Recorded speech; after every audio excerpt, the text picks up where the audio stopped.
Teman, coba saya tanya teman-teman nih.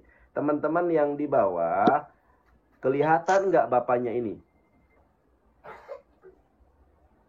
Teman-teman, lihat tuh Pak. Coba Iya, Bapak lihat komen ya tuh, mungkin ya, kelihatan. cuman gambar saya di sini hitam ya. Oke, mungkin ada Gelap. kendala sinyal Bapak, tapi wajah Bapak di sini kelihatan sangat jelas. Nanti Bapak kalau mau bisa lihat di YouTube saya ya, Yonatan Nandar. Nanti saya upload. Baik.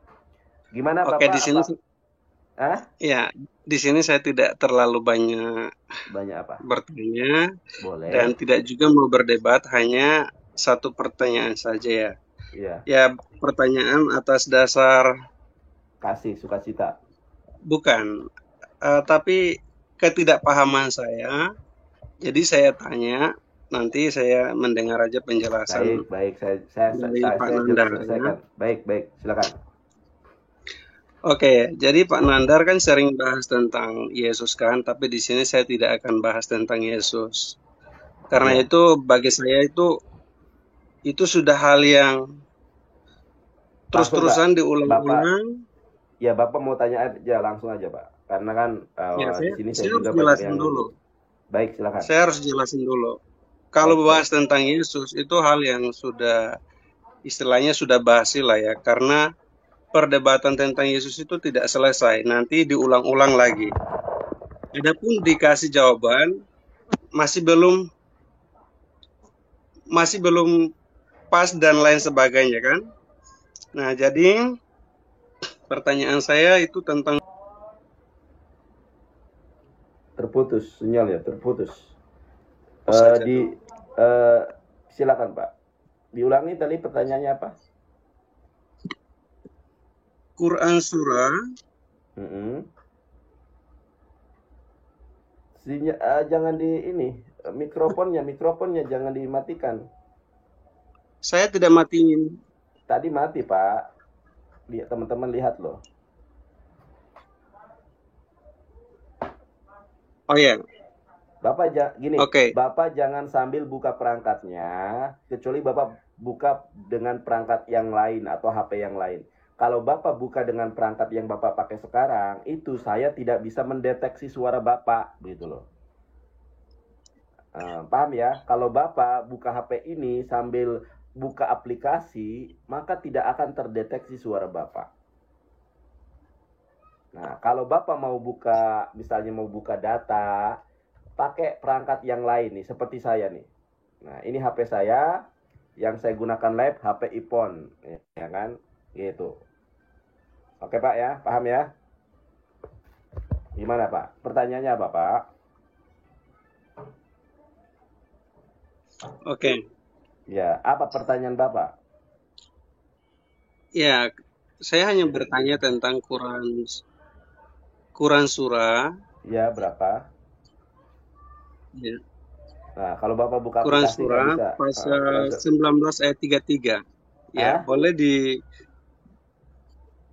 Quran surat 19 ayat 33. Quran surat Maryam ayat 33. Baik. Saya bukakan ya di laptop, saya bukakan ya biar Bapak kelihatan. Quran surat Maryam itu kayaknya wajihan Bukan fid dunya wal akhirah itu. Sebentar saya bukan lihatkan ya. bukan bukan Oh, 45 bukan bukan. Oke oke. Saya bukakan, Pak. Tenang aja, saya bukakan Quran surat Maryam. Quran surat 19 ayat ke-33.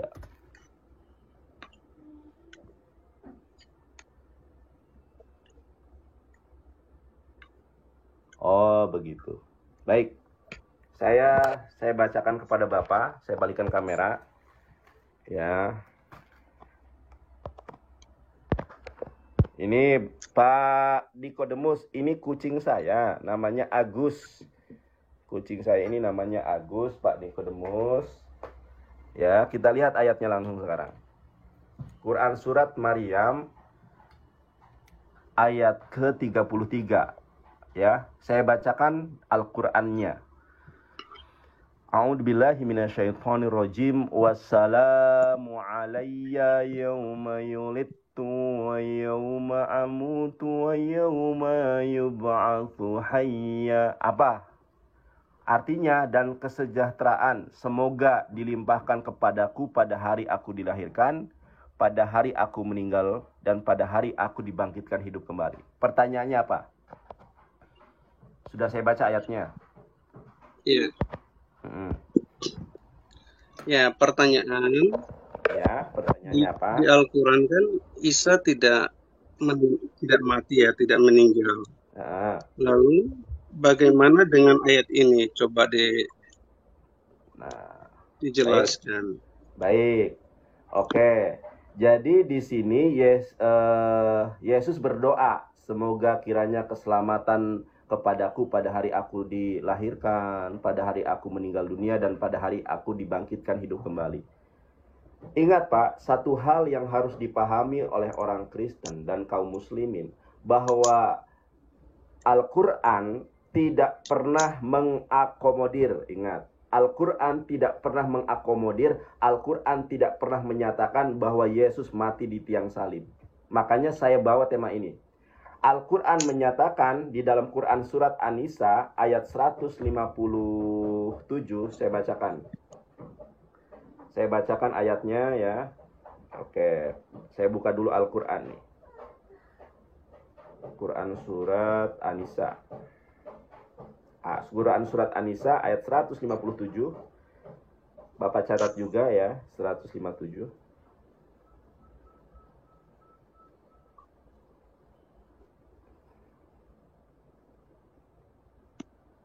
Oke, saya bacakan ayatnya ya. Wa qawlihim a'udzubillahi minasyaitonirrajim. Bismillahirrahmanirrahim. Wa qawlihim inna qatalnal masyiha Isa ibn Maryam Rasulullah wa ma qataluhu wa ma salabuhu walakin subbiha lahum. Innal ladzina ikhtalafu fihi lafi syakkim minhu ma lahum bihi min ilmin illa ittiba'adh dhanni wa ma qataluhu yakina. Artinya, dan karena ucapan mereka orang Yahudi dan Romawi, sesungguhnya kami telah membunuh Isa al-Masih putra Maryam, Rasulullah. Allah kemudian membantah dengan fakta historis, padahal mereka tidak membunuhnya, padahal mereka tidak menyalibnya. Yang mereka bunuh, yang mereka salib adalah orang yang diserupakan dengan Isa. Sesungguhnya mereka berselisih pendapat tentang pembunuhan Yesus atau Isa. Mereka selalu dalam keraguan-raguan tentang siapa yang dibunuh itu. Mereka benar-benar tidak tahu siapa sebenarnya yang dibunuh itu, melainkan mengikuti persangkaan belaka. Jadi mereka tidak yakin bahwa mereka telah membunuh Isa.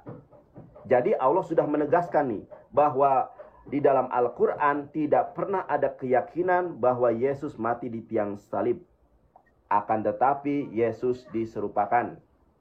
Kemudian di ayat ke-158-nya Allah Subhanahu wa taala menjelaskan, lalu kemana Yesus? Bal rafa'ahu Allahu ilaihi wa kana Allahu azizan hakima. Tetapi Allah mengangkat Yesus. Allah mengangkat Yesus kemana? Ke Hasyamayim, ke langit. Ke langit keberapa? Ke langit kedua. Lalu Anda bertanya tentang surat Maryam ayat 33. Di mana di situ dikatakan, lihat Pak, lihat ayat Al-Qur'annya Pak. Lihat ayat Al-Qur'annya Pak. Halo Bapak. Bapak dengar suara saya Pak? Sebentar.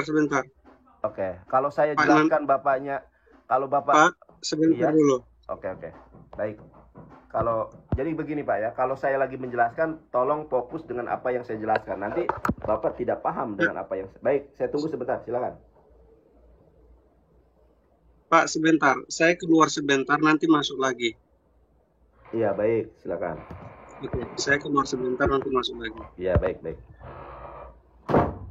Nah, inilah yang sering dipertanyakan. Mereka menganggap bahwa kebangkitan di situ kebangkitan dari kubur salib. Bukan. Kebangkitan di situ adalah di yaumul ba'ats. Tanya ustadz, tanya kiai. Ustadz, apakah di dalam Islam ada hari kebangkitan? Ada. Jadi yang dimaksud oleh Yesus hari kebangkitan bukan bangkit dari kubur selama 3 hari. Bukan. Bangkit di dalam value, di dalam akidah Islam itu di yaumul akhir. Ada yang namanya hari kiamat, ada yang namanya hari kebangkitan, ada namanya padang mahsyar, ada yang namanya yaumul hisab, ada yang namanya mizan, ada yang namanya sirot, lalu surga. Begitu runutannya. Jadi yang dimaksud di hari aku dibangkitkan bukan bangkit di hari ketiga. Itu dogma. Yang dimaksud hari kebangkitan adalah setelah hari kiamat. Bunyi ayat yang sama, teman-teman lihat ya. Bunyi ayat yang sama ini juga ditujukan kepada Nabi Yahya. Memang beda kalau pakai iPhone ya. Terang banget, Masya Allah. Berkah selalu, Uhti Wipu. Memang beda kalau pakai iPhone ini. Kelihatannya bening banget ya, kejelas itu, lihat loh. Wih, memang beda guys. Berkah selalu, mudah-mudahan ketika HP ini saya jadikan dakwah, mudah-mudahan pahalanya mengalir kepada Uhti Wifu dan menjadi saksi di hari kiamat nanti bahwa HP ini saya pergunakan untuk berdakwah di jalan Allah, dan mudah-mudahan menjadi asbab Anda masuk surga Firdaus. Amin ya Allah, amin ya rabbal alamin. Baik teman-teman, kita buka lihat surat ke Maryam. Maryam ayat ke-15, coba kita buka ya. Quran surat Maryam ayat ke-15. Oke. Gini aja deh.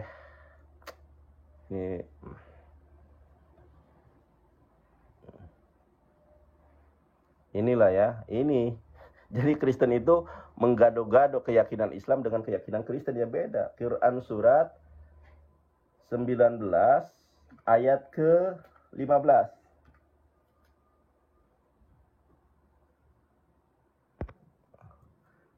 Quran surat Maryam ayat ke-15. Nah, coba teman-teman lihat nih ya. Nih, teman-teman, ayat yang sama, Quran surat Maryam ayat 15, sama bunyinya nih. Wassalamun alaihi yawma yulidda wa yawma yamutu wa yawma yub'atsu hayya. Artinya, kesejahteraan atas dirinya pada hari ia dilahirkan, dan pada hari ia meninggal dunia, dan pada hari ia dibangkitkan hidup kembali. Ayat ini ditujukan kepada siapa? Kepada Nabi Yahya, atau dalam Kristen Yohanes Pembaptis nih.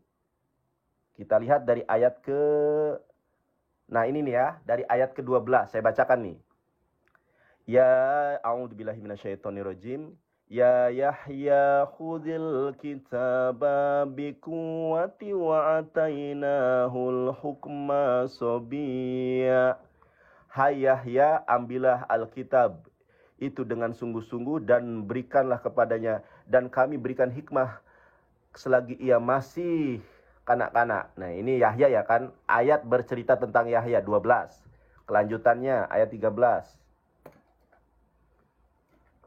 Ayat 13-nya lanjut. Oke, 13 nih ya. Wa hananam min ladunna wa zakata wa kana taqiyya. Dan rasa belas kasihan yang mendalam dari sisi kami, dan kesucian dari dosa, dan ia adalah seorang yang bertakwa. Kepada Yahya 14-nya kita lihat. 14-nya, wa barom biwalidayhi walam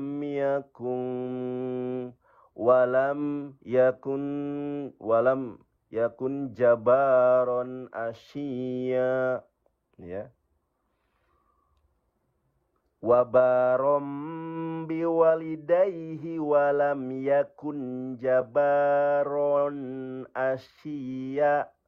Dan seorang yang berbakti kepada kedua orang tuanya, dan bukanlah ia orang yang sombong dan lagi durhaka. Mengacu kepada kepada Yahya. atau Nabi Yohanes Pembaptis ya. Nih ayat ke-15-nya.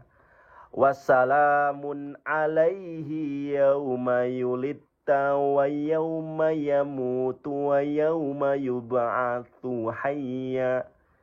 Kesejahteraan atas dirinya pada hari ia dilahirkan, pada hari ia meninggal, dan pada hari ia dibangkitkan hidup kembali. Baik Yahya maupun Yesus, baik Isa maupun Nabi Yahya alaihissalam sama ya, disematkan oleh Allah ayat yang seperti ini.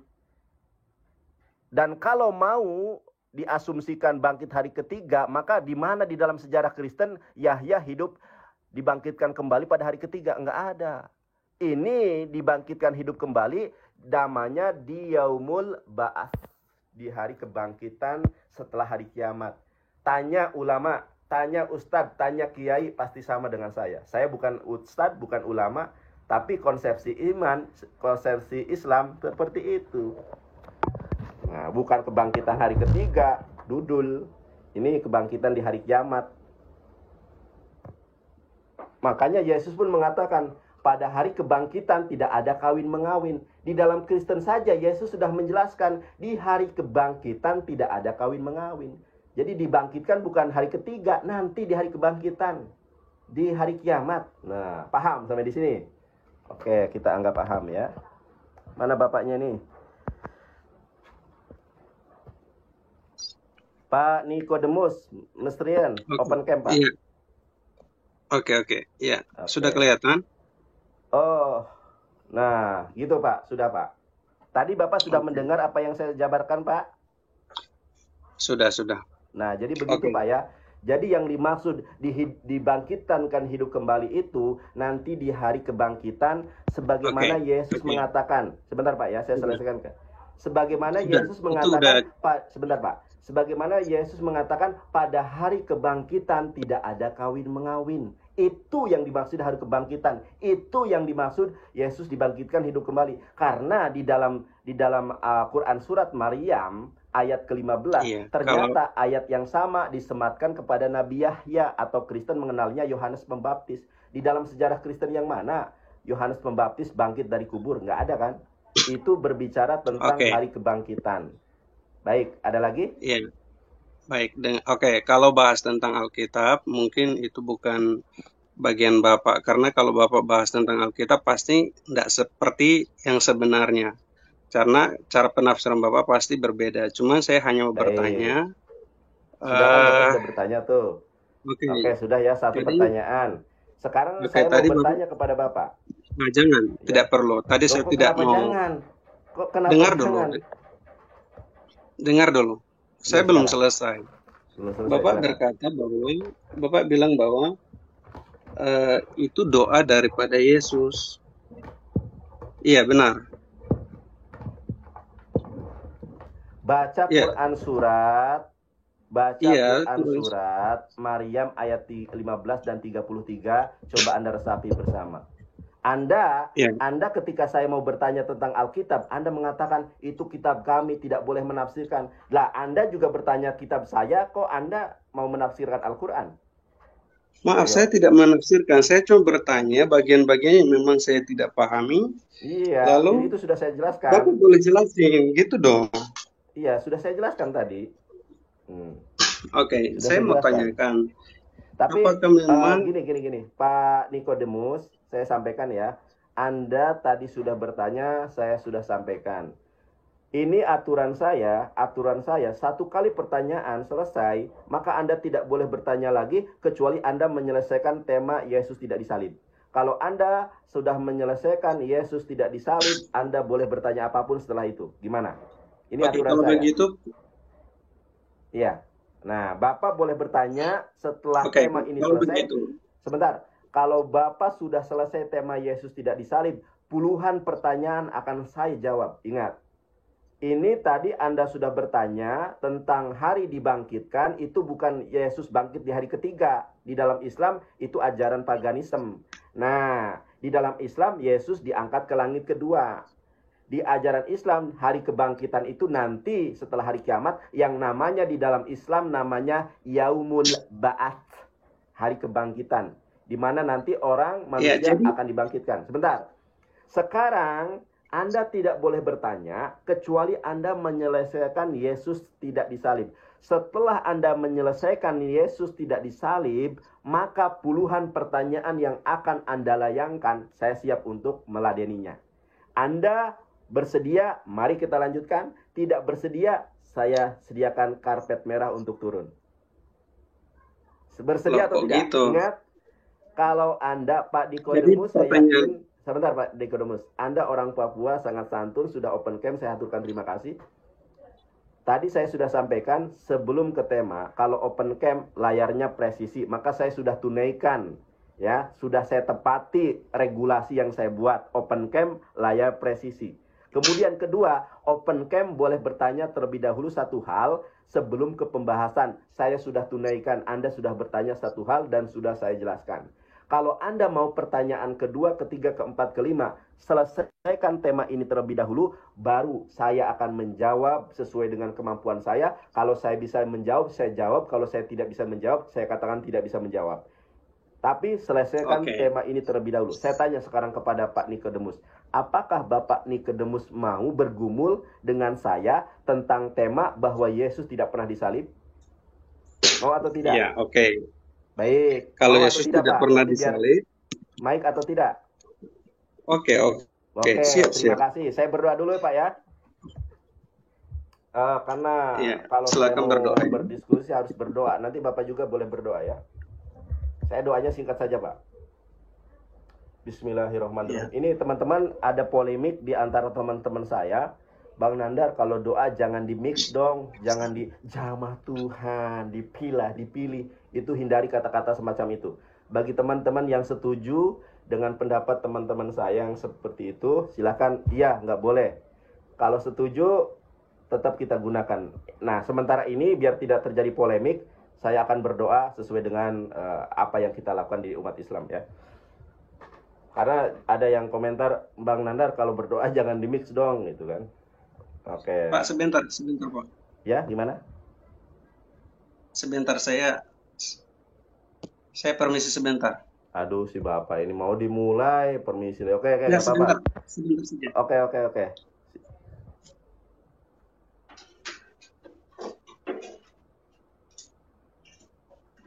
Teman-teman, tap layar ya. Tap layar. Oke. Open cam, Pak. Baik, nggak lama, Sudah? Pak. Sedikit, sebentar ya. Alhamdulillahirabbil alamin. Wassalatu wassalamu ala nabiyina Muhammadin wa ala alihi wa ashabihi ajmain. Allahumma sholli ala Muhammad wa ala ali Muhammad. Allahumma inni as'aluka ilman nafi'an. Ya Allah, berikanlah kami ilmu yang bermanfaat. Wa rizqan thayyiban, rezeki yang baik. Wa halalan, rezeki yang halal. Wa mubarakan, rezeki yang berkah ya Allah. Wa amalan mutaqabbala, dan amal yang diterima. Ya Allah, di pagi hari ini hamba memohon kepadamu ya Allah, kepada teman-teman hamba yang sudah tap layar, yang sudah ngegip, yang sudah bergabung, yang sudah menyaksikan kajian pada pagi hari ini ya Allah, berikanlah mereka keluasan rezeki. Yang sedang sakit ya Allah Engkau sembuhkan, yang sedang sulit Engkau lapangkan, yang sedang sulit mencari jodoh Engkau mudahkan, yang sudah berkeluarga ya Allah jadikanlah mereka keluarga yang sakinah mawadah warahmah. Allahumma inni as'aluka ilman nafi'an wa rizqan thayyiban wa amalan mutaqabbala. Allahumma arinal haqqo haqqo warzuqna tiba'a. Ya Allah, tunjukilah kepada Bapak yang santun dari Papua ini, Bapak Nikodemus, bahwa kebenaran Islam itu adalah benar ya Allah. Berilah kekuatan kepada Pak Nikodemus agar mengikuti kebenaran Islam itu. Wa arinal batila batila warzuqna istinabah. Ya Allah, tunjukilah kepada Pak Nikodemus bahwa apa yang saat ini dia jalani adalah tidak sesuai dengan ajaran-Mu ya Allah, tidak sesuai dengan firman-Mu ya Allah, dan berikanlah kekuatan kepada Pak Nikodemus untuk meninggalkan, untuk melepaskan segala ketidakbenaran ya Allah. Berikanlah Pak Nikodemus hidayah Islam.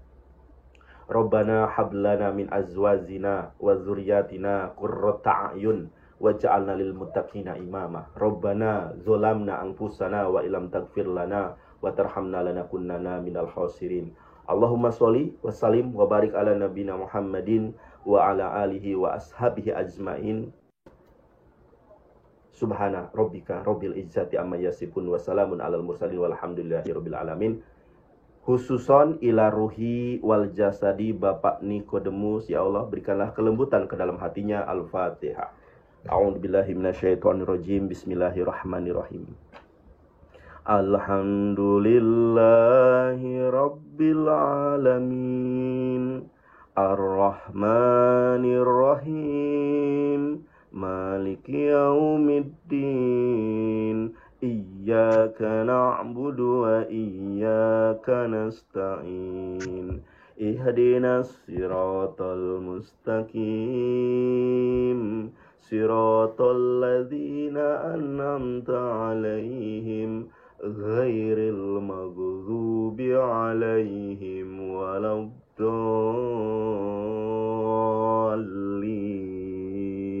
Amin. Terima kasih Pak Nikodemus sudah santun. Kalau Bapak mau berdoa, silakan berdoa sesuai dengan keyakinannya masing-masing. Kalau tidak mau lanjut, silakan.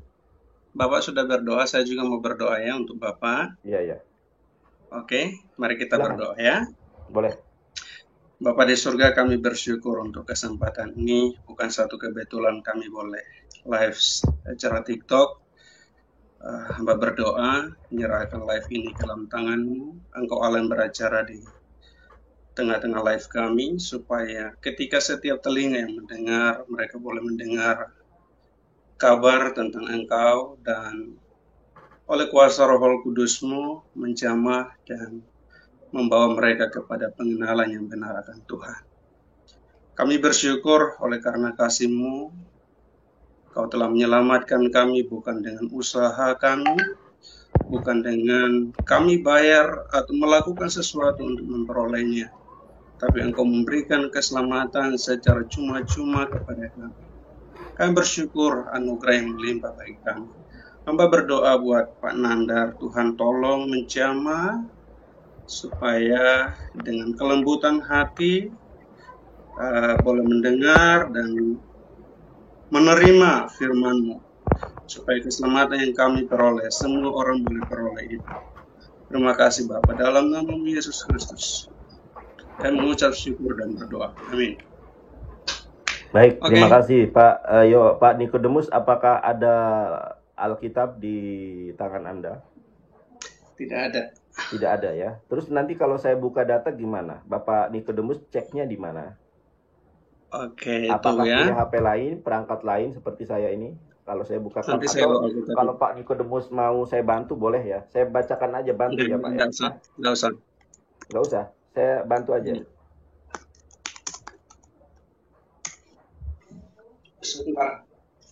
Baik. Nah, Pak Nikodemus ini punya harga diri, punya kehormatan ya. Saya bantu bacakan, nggak mau beliau. Oke, nggak masalah.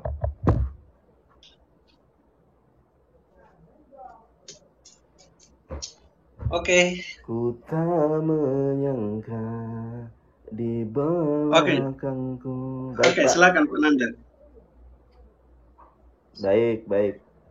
Oke, pertanyaan saya, bukan pertanyaan. Silakan Bapak baca Yohanes 20 ayat ke-11 sampai dengan 15, Pak. Silakan. Yohanes 20. Ya. Ayat 11 sampai 15. Ya. Silakan. Baca? Ya, baca.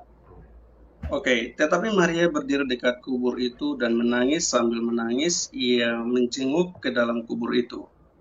Dan tampaklah olehnya dua orang malaikat berpakaian putih, yang seorang duduk di sebelah kepala dan yang lain di sebelah kaki, di tempat mayat Yesus berbaring. Kata malaikat-malaikat itu kepadanya, "Ibu, mengapa engkau menangis?" Jawab Maria kepada mereka, "Tuhanku telah diambil orang, dan aku tidak tahu di mana ia diletakkan.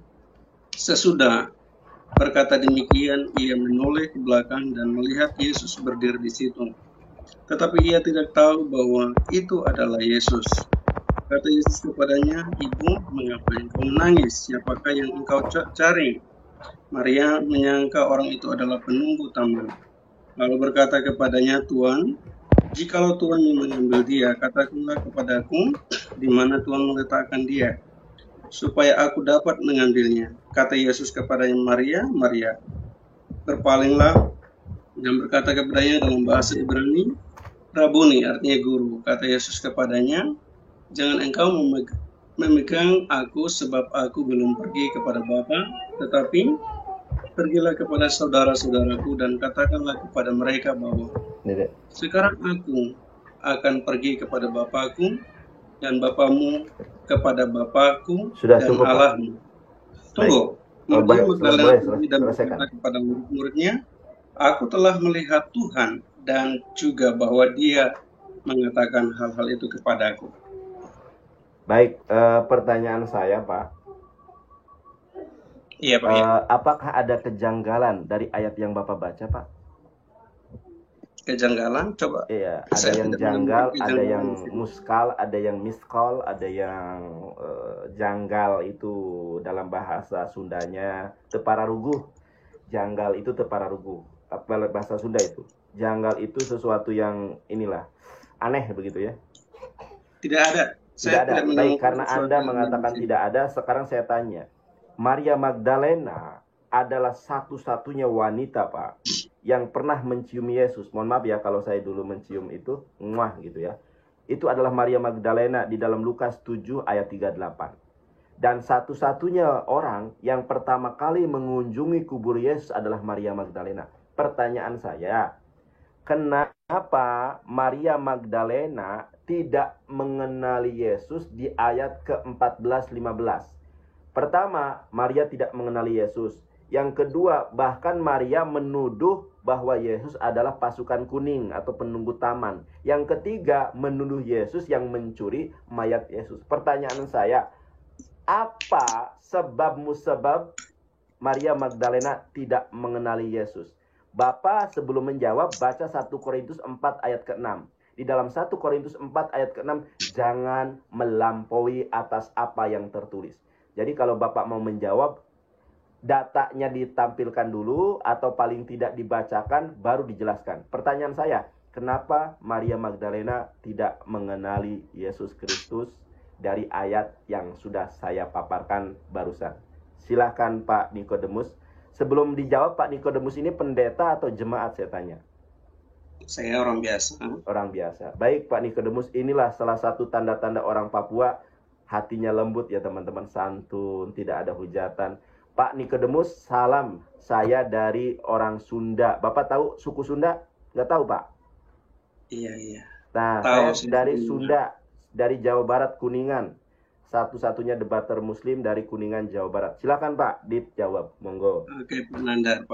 Oke, terima kasih. Tapi di sini memang kalau kita bicara ya harus sesuai dan tidak boleh dilebih-lebihkan dan dikurang-kurangi. Betul. Misalnya tadi Bapak bilang Maria yang satu-satunya pernah mencium Yesus. Nah, itu menurut saya sih terlalu berlebihan dan terlalu tidak sesuai. Jadi yang seperti itu tolong dihindari supaya tidak menimbulkan hal-hal yang, karena Bapak sebenarnya saya perhatikan Bapak sudah terlalu banyak ya memberikan maksudnya debat. Jadi seharusnya Bapak lebih profesional lah ya. Baik Pak, saya mohon maaf yang sebesar-besarnya, mungkin nanti saya tidak akan mengucapkan itu lagi. Sekarang biar tidak melebar kemana-mana, silakan Bapak jawab. Mohon saya ini langsung jujur ya, saya merasa berterima kasih dan saya memohon maaf mungkin diksi yang saya gunakan tidak berkenan di hati Bapak. Saya sekali lagi memohon maaf dan tidak akan saya ulangi pada season berikutnya. Sekarang saya tanya kepada Bapak, kenapa Maria Magdalena tidak mengenali Yesus? Terima kasih Pak. Mohon maaf ya Pak ya, mungkin tadi kurang berkenan, maka saya akan ralat. Baik, silakan. Sebentar ya. Ya boleh Pak, saya tunggu 5 menit, 10 menit juga nggak apa-apa. Yang penting harus ada datanya. Kenapa Maria Magdalena tidak mengenali Yesus? Sebenarnya Ya, bukan hanya Maria Magdalena yang tidak mengenal siapa Yesus. ya. Datanya dulu Pak Pada ya, waktu Pak Nikodemus, datanya dulu, nanti dijelaskan. Misal nih, Nandar, kenapa Maria Magdalena tidak mengenali Yesus? Kalau dalam Al-Quran sangat jelas kan? Di dalam Al-Quran itu sangat jelas, wama kotaluhu wama solabuhu walaking subbihalahum. Oke, Nah, saya menurut bacakan. Alkitab, kenapa Maria tidak mengenali Yesus? Silahkan. Datanya Oke, baru saya disampaikan bacakan. penjelasannya. Silahkan. Saya bacakan di Baik, Matius 16 ayat 12. silahkan. Jadi bukan hanya Maria. Matius 16 ayat 12, kita santai ya Pak ya. Bukan Matius, saya rasa Pak Markus itu, bukan Matius itu. Ya, Matius dan Markus ada. Tenang Boleh, Bapak. silahkan. Bapak hanya ambil bagian-bagian ayat tertentu yang sudah Bapak hafal. Ya, boleh, silahkan Pak. Oke, Matius, tunggu Pak ya, saya pelan-pelannya. Matius 16-12 kata Bapak ya, silahkan. Oh iya, sorry, benar. Nah, benar kan? Markus Di 16-12. Markus dan Lukas ya. Iya, Markus 16-12. Nah, kan Oke. kata saya apa? Bukan Matius, Markus, Iya, Pak. betul, Bapak benar. Betul Ya, kan? betul. Nah, jadi siapa yang Betul, salah? benar. Saya yang betul kan? Ya, Ya, Markus Bapak benar 16-12. Tidak salah, Bapak nggak salah. Nah, betul. Silakan, Pak. Markus 16 ayat 12. Betul. Silakan. Oke, Markus 16 ayat 12. Silakan, Pak Pendeta. Saya panggil Pak Pendeta aja ya, karena akhlaknya akhlak pendeta ini. Nggak Harusnya usah, Bapak biasa jadi- aja. Oh, biasa aja. Baik.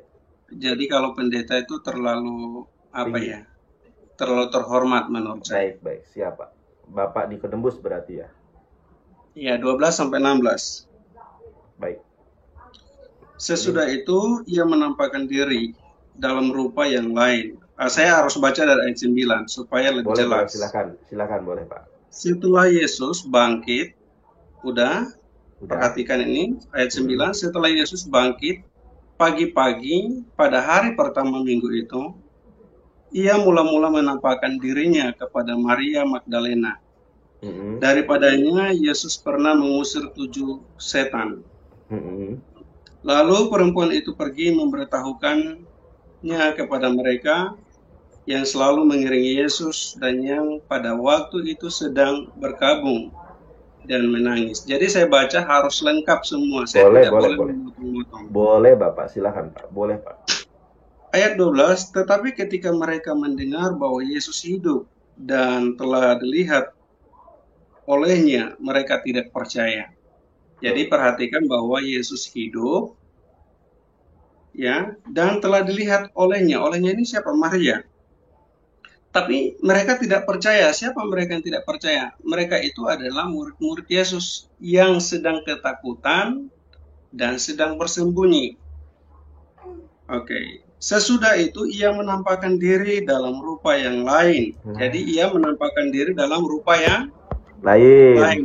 Masya Allah. Terima kasih, Pak ya. Jadi Bapak tadi minta data, maka saya bacakan ini. Sesudah itu ia menampakkan diri dalam rupa yang lain kepada 2 orang dari mereka. Ya, ketika keduanya dalam perjalanan keluar kota, lalu kembalilah mereka dan memberitahukannya kepada teman-teman yang lain. Tetapi kepada mereka pun teman-teman itu tidak percaya. Nah, akhirnya ia menampakkan diri kepada ke-11 orang itu. Ketika mereka sedang makan, ia mencela ketidakpercayaan dan kedegilan hati mereka. Lalu, mereka, oleh karena mereka tidak percaya kepada orang-orang yang telah melihat dia sesudah kebangkitannya. Jadi, termasuk Pak Nandar pun Tuhan Yesus telah mencela Bapak karena Bapak tidak mempercayai kebangkitannya. Oke? Lalu kembalilah mereka dan memberitahu ayat 13 kepada teman-teman yang lain, tetapi kepada mereka pun teman-teman itu tidak percaya. Ayat 14, akhirnya ia menampakkan diri kepada ke-11 orang itu ketika mereka sedang makan. Dan ia mencela ketidakpercayaan dan kedegilan hati Pak Nandar. Oleh karena mereka tidak percaya kepada orang-orang yang telah melihat dia sesudah kebangkitannya. Jadi karena apa penyebabnya dia mencela mereka? Karena mereka tidak percaya dengan kebangkitan dia. Ya, karena Bapak minta saya dalil, ya inilah dalilnya.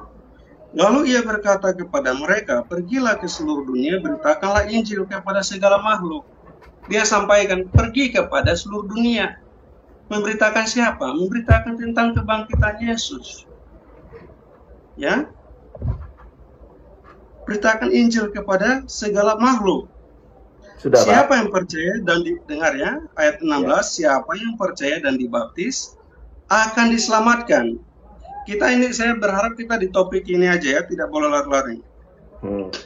Siapa yang percaya dan dibaptis akan diselamatkan, tapi siapa yang tidak percaya akan dihukum.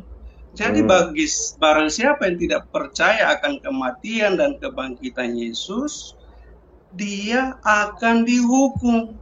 Dia akan mati dalam kebinasaan. Tapi barang siapa yang percaya untuk diri, untuk dibaptis, supaya apa? Supaya diselamatkan. Oke, mungkin sampai di 17 ini aja.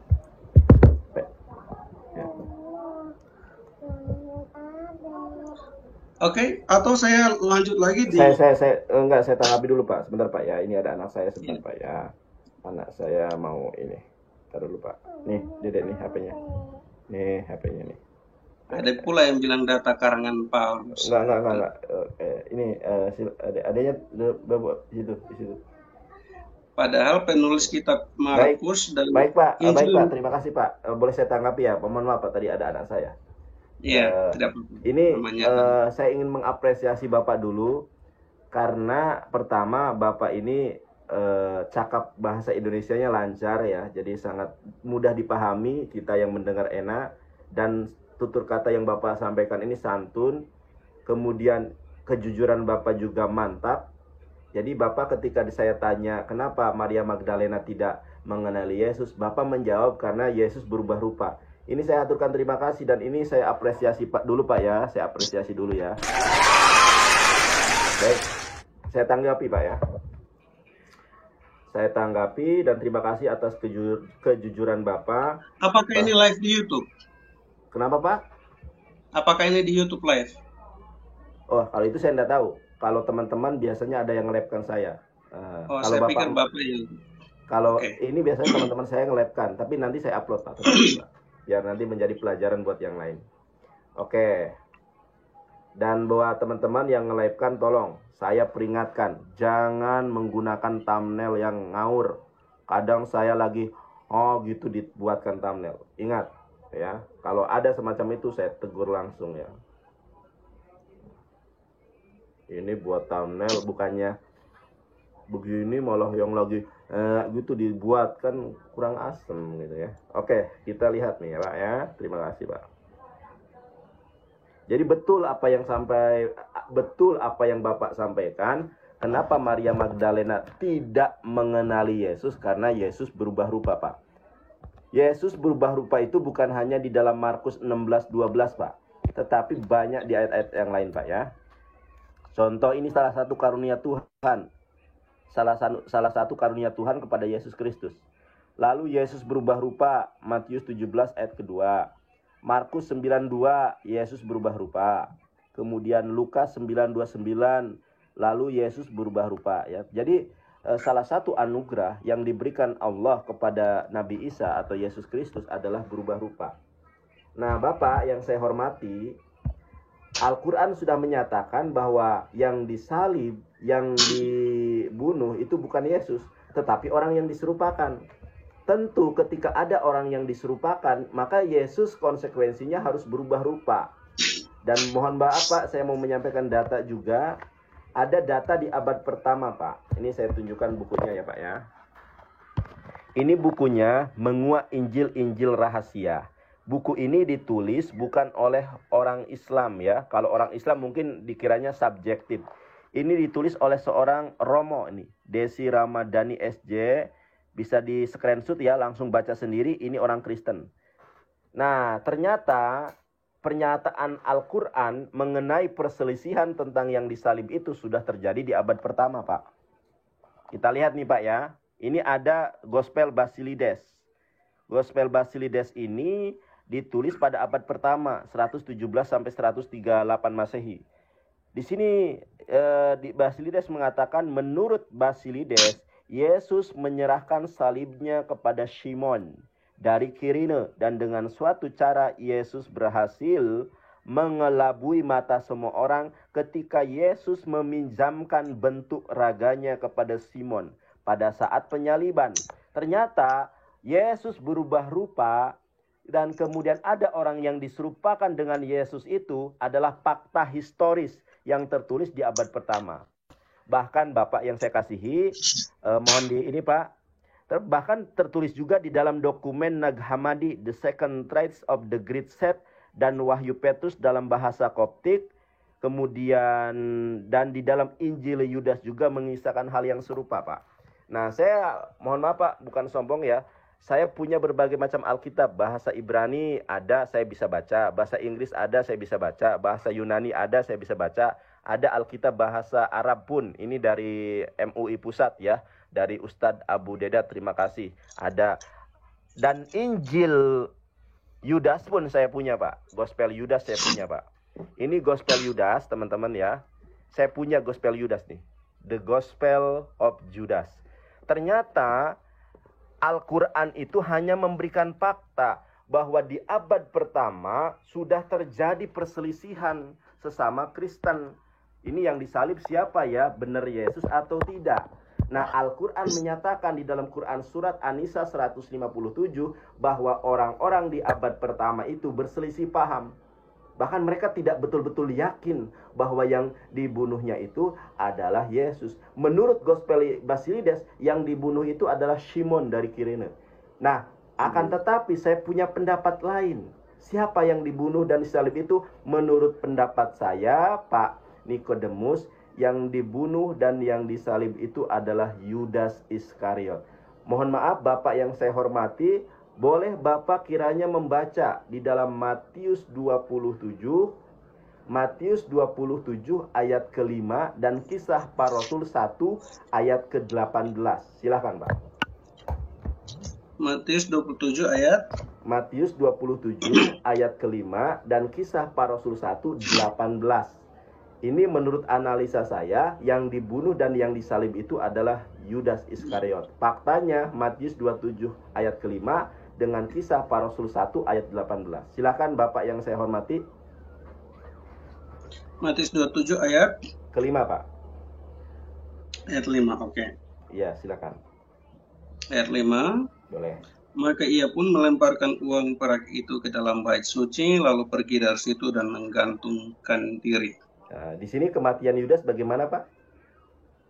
Menggantungkan diri. Menggantung diri. Mohon maaf Pak Nikodemus, kita sekarang baca Kisah Para Rasul 1:18 Pak. Oke, Kisah Para Rasul 1. Nanti kita kembali ke dua ayat yang Bapak bahas ini ya Pak ya. Iya, nanti kembali. Nanti saya izinkan saya beranalisa dulu. Nanti. Ya, enggak apa-apa. Boleh, silakan. Ya, nanti Bapak sanggah boleh. Yudas ini telah membeli sebidang tanah dengan upah kejahatannya. Lalu ia jatuh tertelungkup dan perutnya terbelah sehingga semua isi perutnya tertumpah keluar. Ya. Pertanyaan saya, kenapa kok ada dua kematian yang berbeda pada orang yang sama, Pak? Menurut Matius 27 ayat ke-5, Yudas itu matinya menggantung. Sementara di dalam Kisah Para Rasul, sebentar Pak, di dalam Kisah Para Rasul 1 itu disebutkan bahwa Yudas matinya itu tertelungkup dan perutnya bolong, terbelah. Nah, itu bagaimana menurut Bapak? Oke, kita bisa lebih tenang dan ya saya tenang Pak dari tadi Bapak, nggak ada. Kalau Bapak mau saya nyanyikan dulu, Bapak Nikodemus mau saya nyanyikan. Oh, terima kasih. Baik, silakan Pak. Sekarang tadi kan kita menurut saya tidak perlu kita bahas tentang kematian yang berbeda, tapi fokusnya adalah tentang siapa yang mati. Nah, jadi itu yang harus kita bahas, bukan mati dengan cara yang berbeda. Baik. Ya. Tapi saya punya. Kalau kita lari ke sana sini nanti jadinya pembahasan kita meluas. Tapi sebetulnya Tidak, ini Pak. Dengar. bukan lari kemana-mana, Pak. Justru di situ menunjukkan bahwa yang mati bukanlah Iya. Yesus, tetapi Yudas. Mau saya buktikan? Analisa saya dulu ya, nanti Bapak tanggapi. Oke, tidak. Analisa saya dulu. Biar Bapak tahu arah saya kemana ya. Nanti selesai Bapak bertanggapi semuanya. Gini Pak ya. Oke. Baik, biar Yang Bapak. saya tanggapi adalah di mana bukti bahwa Yudas yang disalibkan. Baik. Menurut yang Bapak ingin ambil, maksudnya menurut yang Bapak. Baik, ya. Baik. Nah, itu yang harus ditanyakan. Oke, di mana? baik. Jadi kalau kita lari Yudas mati gini, aduh itu jadinya putar balik, kita lari ke sana. Enggak Pak, ini benar Pak, serius Pak. Baik, serius Pak ini Pak. Boleh saya analisa dulu, nanti Bapak boleh menanggapi semua analisa yang saya sampaikan. Baik. Kalau Bapak analisa, oke, silakan Bapak menganalisa, tapi tidak perlu mempertanyakan itu karena saya mau fokus. Baik, nggak apa-apa ya. Kayak saya mempertanyakan itu karena ada kontradiksi kematian Yudas. Kalau Bapak tidak mau, ya baik Pak. Saya nggak memaksa. Baik, terima kasih Pak. Saya nggak memaksa. Ini saya sampaikan analisa saya Pak ya. Oke Pak. Kita lihat di sini Bapak. Saya balik kamera dulu. Nah, di dalam Amsal 21 ayat ke-18, orang fasik dipakai sebagai tebusan bagi orang yang benar, dan pengkhianat sebagai ganti orang jujur. Jadi Yudas ini adalah pengganti dari orang jujur, orang benar. Siapa? Yaitu Yesus. Oke, kita kembali nih. Oke, jadi sudah dibuatkan di dalam Amsal. Sekarang kita lihat di dalam Matius 27 ayat ke-5, Pak. Oke ya, Bapak lihat ini. Sebentar. Aduh, gimana ini HP saya kok ngeblank ya? Sebentar. Oke, Pak. Lihat nih, Pak ya. Matius 27 ayat ke-5. Maka ia pun melemparkan uang perak itu ke dalam bait suci, lalu pergi dari situ dan menggantung diri. Sementara Kisah Para Rasul ayat ke-18 mengatakan kematian Yudas itu perutnya bolong dan terjatuh. Yang mana yang benar? Saya nggak mau berasumsi, Pak. Ini ada aplikasi bagus, Pak ya. Aplikasinya itu aplikasi tafsiran, Pak. Lihat, Pak, di sini, Pak. Boleh di screenshot. Ada Alkitab, ada tafsiran. Ketika mendownload dua-duanya ini langsung terkoneksi. Oke, kita buka nih, Pak ya. Bapak lihat sini, Pak. Nah, saya bukakan tafsiran Full Life. Tafsiran Full Life itu tafsiran yang otoritatif yang diakui oleh penulis, oleh penerjemahan Alkitab Indonesia. Saya bacakan, Pak, tafsirannya ya. Kematian Yudas. Matius mengatakan bahwa Yudas menggantung diri. Sementara Kisah Para Rasul 1:18 mencatat bahwa ia tewas karena jatuh. Barangkali yang dilakukan Yudas adalah menjatuhkan diri ke atas sebuah tonggak yang telah diruncingkan. Jadi ada benda runcing yang menikam perutnya Yudas. Titik di sini. Kalau barangkali ini bisa benar bisa tidak, Pak ya. Tetapi saya hanya menyampaikan tafsiran Full Life. Saya sebagai praktisi hukum berani mempertanggungjawabkan bahwa ini bukan asumsi saya, tetapi ini adalah interpretasi dari para teolog sarjana Kristen. Saya bacakan lagi. Matius mengatakan bahwa Yudas menggantung diri. Sementara Kisah Para Rasul 1:18 mencatat bahwa ia tewas karena jatuh. Barangkali ini bisa benar bisa tidak. Spekulasi. Barangkali yang dilakukan Yudas adalah menjatuhkan diri ke atas sebuah tonggak yang telah diruncingkan. Jadi ada benda runcing yang menikam perut Yudas. Kemudian di bawahnya ini konsensus, Pak. Mati dengan menggantung pada masa itu hanya dilakukan dengan cara disalibkan. Jadi Yudas itu matinya bukan digantung di pohon pinus. Yudas itu matinya bukan digantung di pohon kurma, bukan juga di pohon mangga, karena di Yerusalem nggak ada pohon mangga, yang ada adalah pohon kurma. Baik.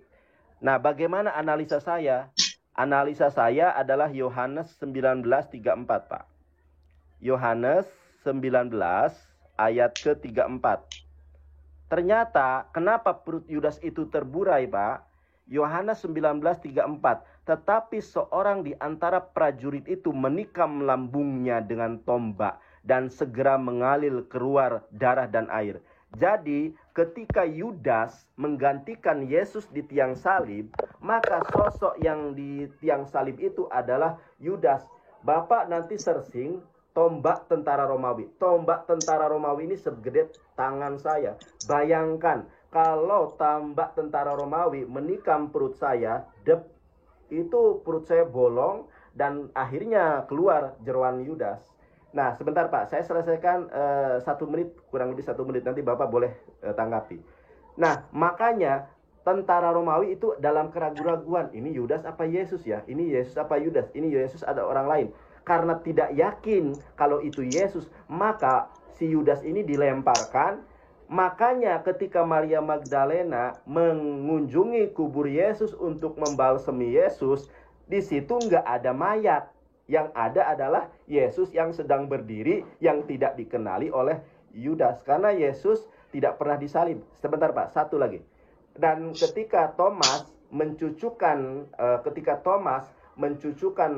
tangannya, jari jemarinya ke perut Yesus, ternyata perut Yesus nggak bolong. Ketika Thomas mencucukkan jari jemarinya kepada tangannya, maka tangan Yesus pun tidak bolong. Tidak ada dituliskan bahwa tangan dan perut Yesus itu bolong. Silakan ditanggapi. Terima kasih. Mudah-mudahan dipahami Pak ya.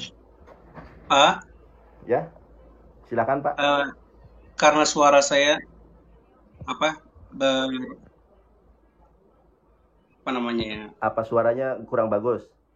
Suaranya kayak bertabrakan double gitu ya. Baik.